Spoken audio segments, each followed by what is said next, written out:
Petite histoire pour le cœur de nos enfants. Une rose pour maman.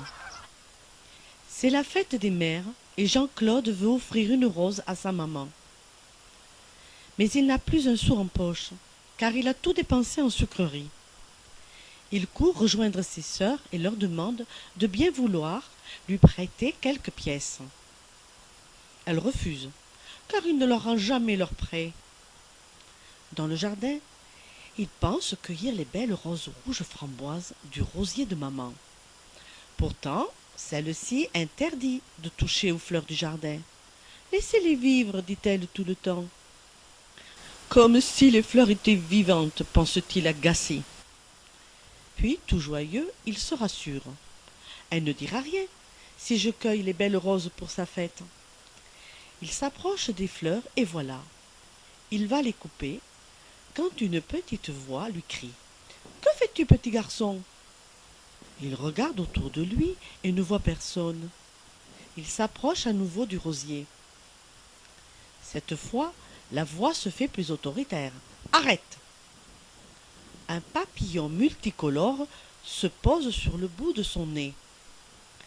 L'enfant est stupéfié quand il réalise que ce n'est pas vraiment un papillon, mais un drôle de petit personnage.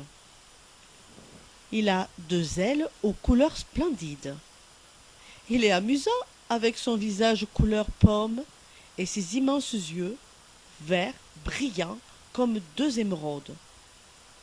Son nez est presque inexistant et ses grandes oreilles sont toutes pointues et dépassent sa tête. L'enfant frotte ses yeux. Il n'est pas vraiment vivant.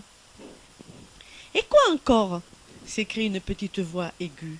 « Le vilain garnement qui veut couper les fleurs de mon rosier et m'accuse de ne pas exister. » L'enfant n'en croit pas ses yeux et ses oreilles. Il regarde la créature papillon et insiste. « Mais qui es-tu » Le petit être devient tout rouge, s'élève dans les airs, tourbillonne, fait de grands cercles et se pose à nouveau sur le nez du petit garçon. Il le fixe bien et en plissant ses grands yeux amandes, crie d'une petite voix qui teinte comme 1000 petites clochettes. « Je suis un déva, de ceux qui s'occupent des roses. Tu es si petit, comment fais-tu » Le déva s'énerve. « Ne te fie pas à ma petitesse. Je suis plus vieux que ta maman, et même que tes grands-parents, et j'ai les pouvoirs que m'offre ma mère nature. » L'enfant lui tend son doigt, le déva s'y assoit. « Tu n'as pas ma permission pour prendre une rose. » L'enfant fait la moue et se moque. « Comment comptes-tu m'en empêcher ?»« Et c'est pour voir. » La main se tend vers la rose juste éclose.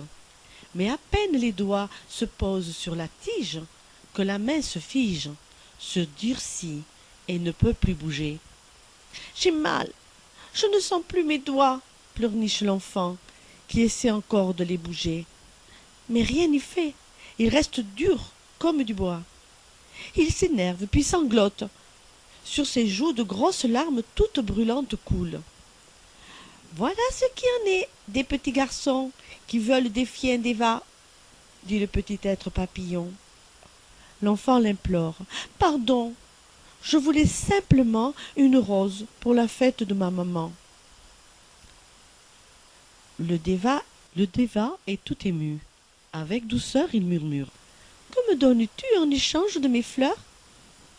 Je n'ai plus un sou, mais je ferai ce que tu me demandes. » En souriant malicieusement, le déva ajoute.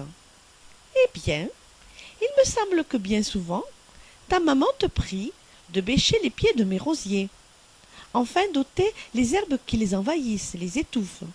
Mais tu n'écoutes pas, et tu te sauves. Si tu t'acquittes aujourd'hui et pour toujours de cette tâche, je libérerai ta main. » L'enfant court à l'établi et prend de sa main valide la petite bêche verte et creuse tant bien que mal les pieds du rosier du jardin. Le déva l'en remercie et guérit la main qui reprend aussitôt vie. En voletant autour du petit garçon, il lui conseille de ne jamais trahir sa promesse, car la punition se ferait alors plus dure. L'enfant donne sa parole. Il s'occupera toujours des rosiers et rentre tout penaud à la maison. En pénétrant dans sa chambre, il trouve, posée sur son lit, une rose magnifique, plus belle que celle du jardin, car ses couleurs sont comme les ailes du petit Déva. Il est tout heureux. Sur le rebord de la fenêtre, le Déva sourit et s'envole dans un rayon de lumière.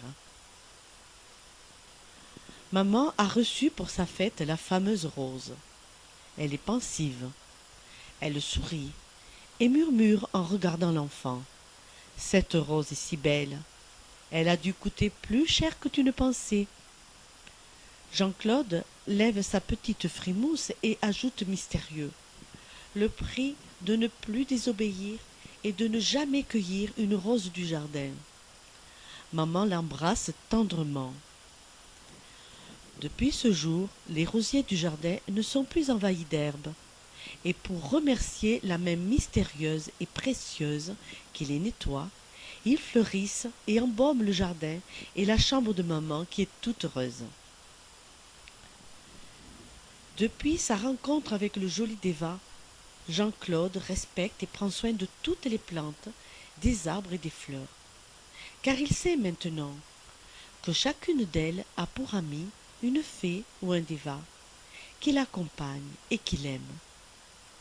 Il sait aussi que tout ce gentil petit monde travaille pour embellir nos vies et nos jardins.